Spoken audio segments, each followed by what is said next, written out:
So let's go to the Keylight. I'm not sure if I adjusted this one yet, so I'll just create a new one for you guys. And then we will start bringing these values. So we have the Keylight, and you will need to go ahead and click your color picker box here.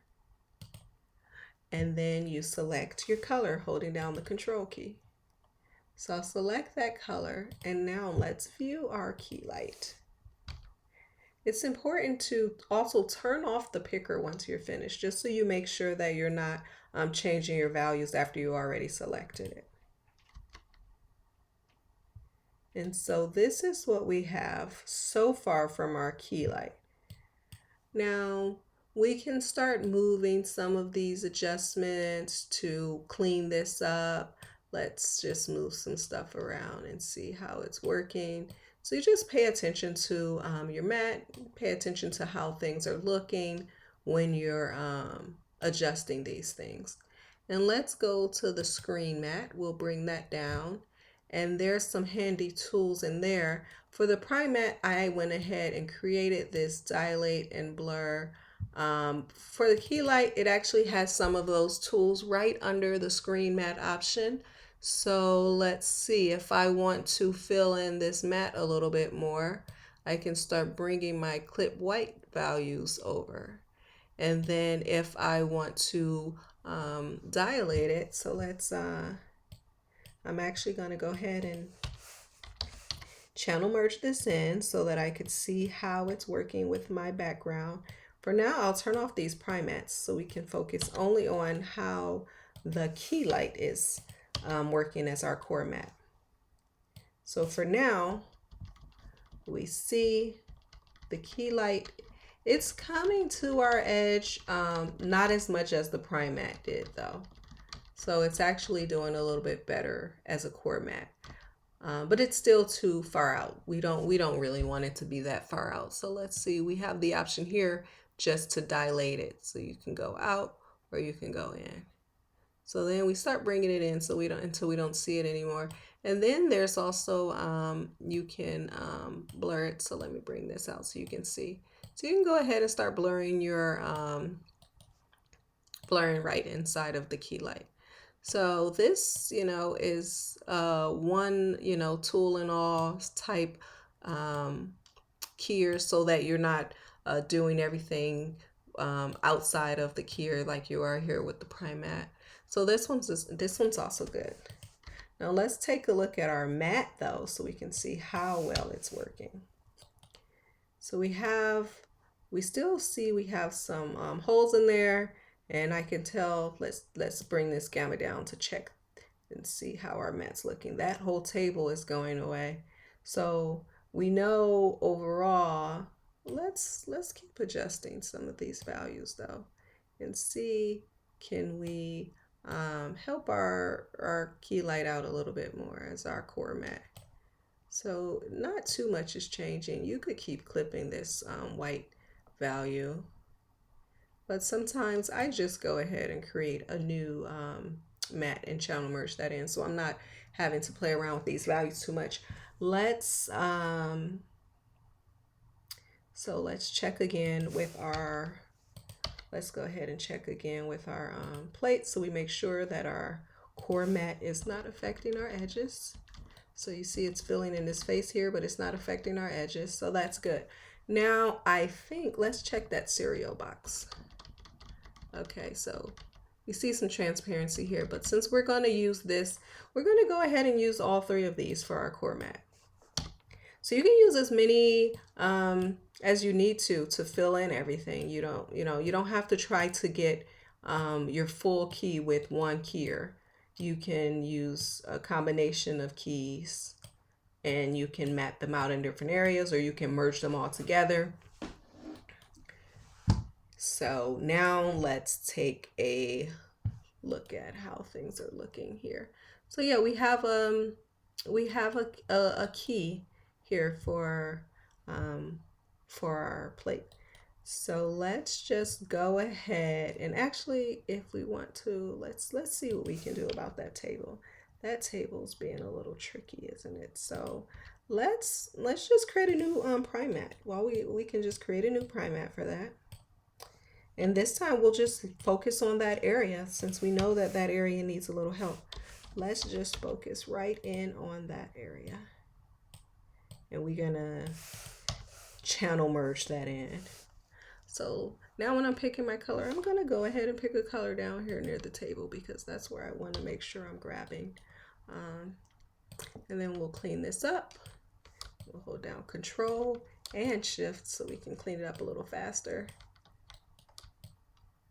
And then let's see how we're gonna merge this back over. I'm gonna create a mat, so I'm not worried about too much that's going on up there. And now let's channel merge that in just to see if it's bringing our table back. Let's check that out. Okay.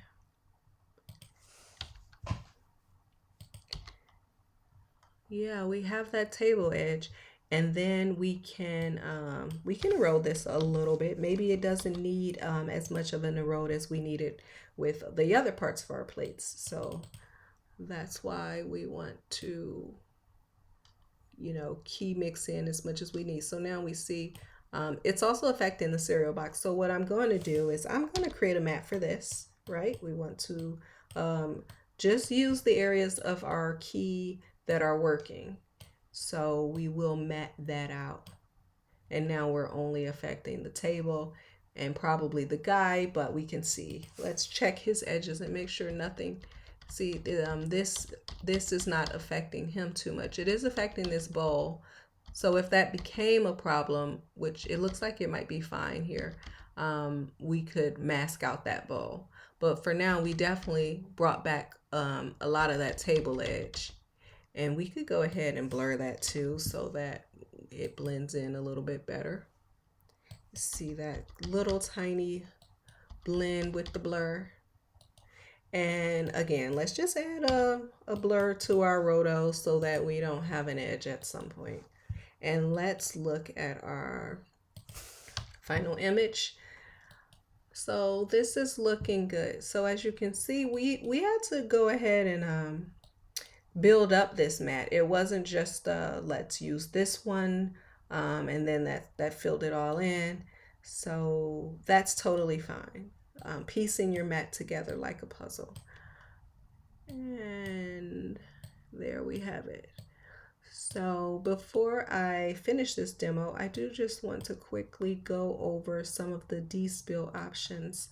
I don't have a background for this, so but I do want to show you this method of using the Keylight to create your de-spill so that you can dial it into whatever color you want. So first what I'm going to do, I'm going to go ahead and just create a new Keylight because I already dialed that one in. So let's just make a new one over here to show you how the Keylight can be used to help you with some edge problems that you might get when you're keying. Because one cool thing about using the Keylight as your de-spill, and there are some other tools, I'm going to go over this tool too, but I like to make sure that I can use the nodes that come in with Nuke to do most of my operations, because sometimes if you're working somewhere, they might not have a certain plugin, or you know, you have to try to get your plugins imported with IT so that they render on the farm. So it's good to know some of just the plain Nuke tools that you can use to do some of the same things. So when you're using the Keylight for your de-spill, what you need to do is if your screen is green, you would change the green value to 1. And if your screen was blue, you would change the blue value to 1 and you would leave the green at 0. So whichever color your screen is, you change that value to 1, and then that's going to go ahead and de-spill the plate for us. Now, the thing with this method is you have to bring back the luminance value yourself. Most de-spill plugin nodes, they bring in the luminance back for you. So that's what I have set up here. So I'll just connect these to that so that you can see. So what you would need to do to bring your saturation back is you would first minus the green, and then you would go ahead and create your saturation node, and you would bring the saturation to 0. By default, it is set to 1, so I already set this up, so I changed it to 0. And now if you plus that over your Keylight despill, it will bring the luminance back for you. So now we have the luminance, and you can see how it was looking before. So that's looking a lot better. And if you use like the despill plugin or the despill node, it will already look like this because the despill node does bring that luminance in when it's doing the despill. So for the Keylight though, what I was saying is that I like, the reason I like using this one is because you can change this despill color to be whatever color you want, you know. I always start at 0.05 for my red and my blue if I want to change the color. And then you can just simply start adjusting these and you'll see the colors changing.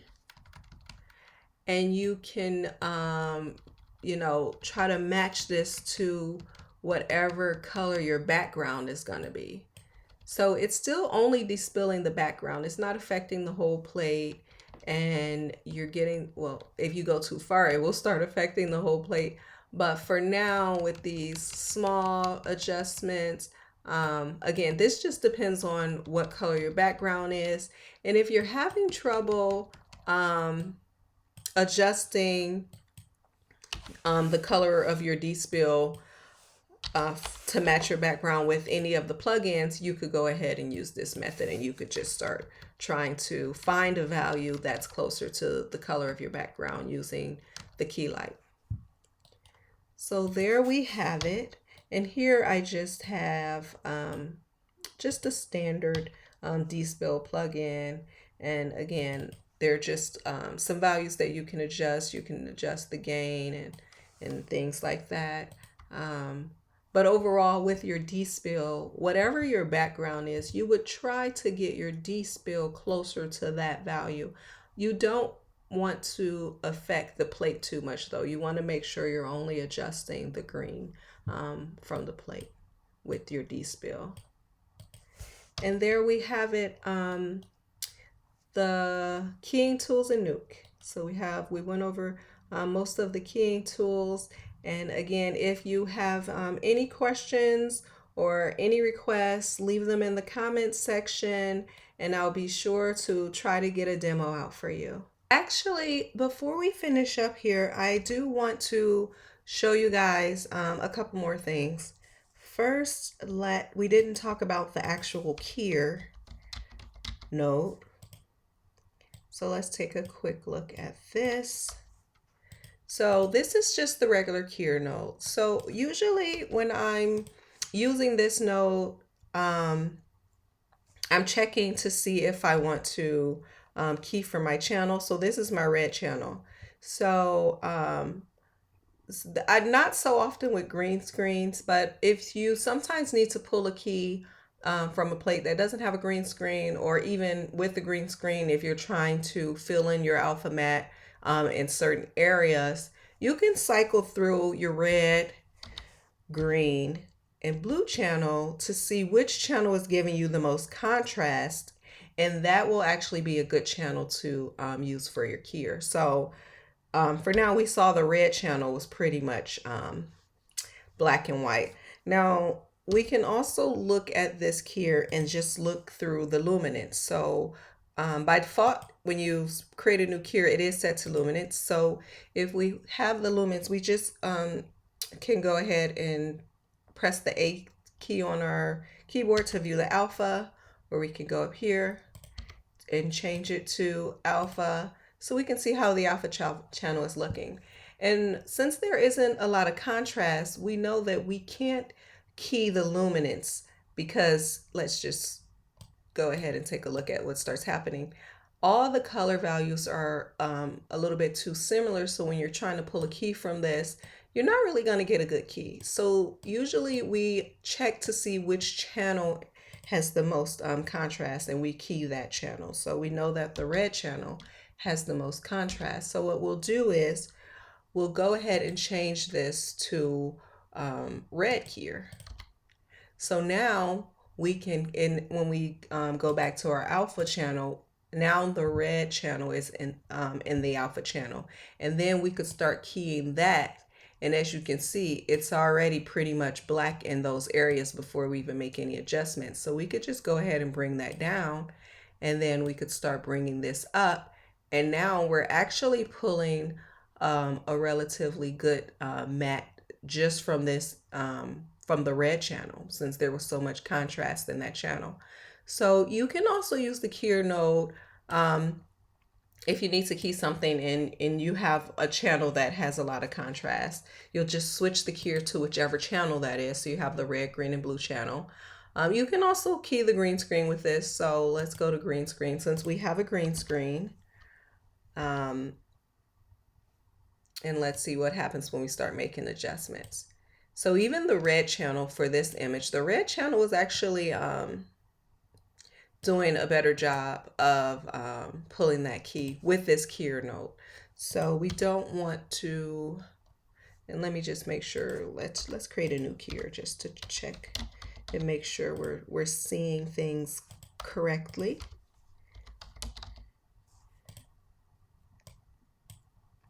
And here we have it. So let's view, let's change this to green screen. And let's view our alpha channel. And yeah, we see that this keyer is not going to be that great with the key, but we are still getting a matte. So if you needed to fill in certain areas, maybe you could try to get a core matte. It probably wouldn't work for these areas down here, but any area where you are getting a good matte, you could try to use it for your core matte, or you can always patch your keys together. So this might work for like one part of your image. Like it could be even as small as, let's just say, this area. So you might pull a key and it might only work for like an area this big, and that's fine because you can key mix that in with your regular matte. So you go to key mix and you just would bring that in and attach your mask to that. And now if we view this, and let's turn it off and on, we'll see that we're using this keyer only for this area. So it's very common to have to patch your alpha mattes together. This isn't working for that area, but I just want to show you guys an example of how you would bring that in. And now the other thing that I wanted to show you is the Keylight. So I talked earlier about using your Keylight for your dispel. Now, I also mentioned how when we're doing the dispel, we do want to maintain the luminance of the plate, and we want to bring that back in, so we plus it in. However, sometimes, you know, you might have a background that's completely black, or that's a different color, or you want to dispel, create a dispel that's similar to maybe if the girl has red hair blowing and you want to create a dispel matte for that area only. You would actually, if you leave the plus option off, which means you're not bringing that luminance back in, you have a wider range of colors that you can create with your dispel. So let's view this Keylight. This is the Keylight. And I want to show you guys so we have the green screen. So this would be our dispel without bringing the luminance back. And I told you guys that I like to start off at 0.05. This is just a number that I just always start off with, just to start dialing this in. So depending on what color I wanted like if I had a black, if this character was going to be eating cereal out of space, and so I would try to bring my dispel to a really dark place, dark level to match that black or the dark outer space color. you could start adjusting your red and your blue, and now my D-spill is actually black. So you see close to him, the edges are still blue, but if you keep adjusting it, you can bring the D-spill value in closer to your plate.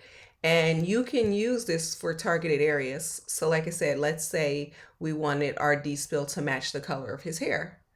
We would just, if we wanted to bring back some of his hair detail, so let's just go back up. So now, now we're in the red range. So we have a color there in the red. So you just switch between your red and your blues, and you start adjusting these colors until you get something that's close to the color that you want to match for the edge. So again, if you don't bring back the luminance with your Keylight D-spill, you can play around with the values a lot more. So this is a pretty good way to deal with like bright edges. If you have some bright edges, you can just adjust your D-spill in certain areas to target the colors to match that of the background in those areas. Because of course, sometimes the background is different. You might have something really bright over here, and then you might have something really dark over here. So you could just patch in your D-spill the same way we're merging these channels. You would just key mix in your D-spill, different color values for your D-spill. So let's say for now, if I like this color for his hair, but I don't like that color for the rest of the plate, I'll just show you how to key mix two different D-spills together. So we'll use this normal D-spill for our regular plate D-spill, and then we just want to create a new D-spill for his hair. So you would key mix that in, connecting the A and to the area that you want to mix in. So this is the D-spill that we have with the plate, but I want a different D-spill for his hair so I can make sure I'm keeping his hair edges and I'm not getting any bright edges around his hair when I merge this over my background. So I'll create a matte and I'll just mask out his hair, because that's the only area that I want to blend in this D-spill with. So now we have that, and now we can view the two and we'll see that we have a different D-spill for his hair and then a different D-spill for the rest of the plate. So, and again, I do like to either add an edge blur or a blur after my roto so that I'm having no sharp edges around there. So this is a good way to play around with if you're getting bright edges or dark edges, or your background's one color and the edges are a different color. You can turn off that, you can remove the saturation from your D-spill with this Keylight, and then, you can literally change this D-spill to almost any color. Like you can just keep playing around with the colors and the values and just get something that works with your background. So there we have it. And now that is everything that I want to cover. So thanks for whoever requested this demo.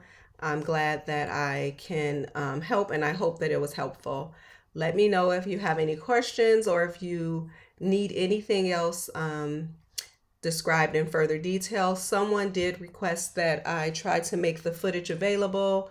So I'm going to post a link for where you can download this footage in the video description. So you guys have access to the footage and you can try to go through some of these same processes.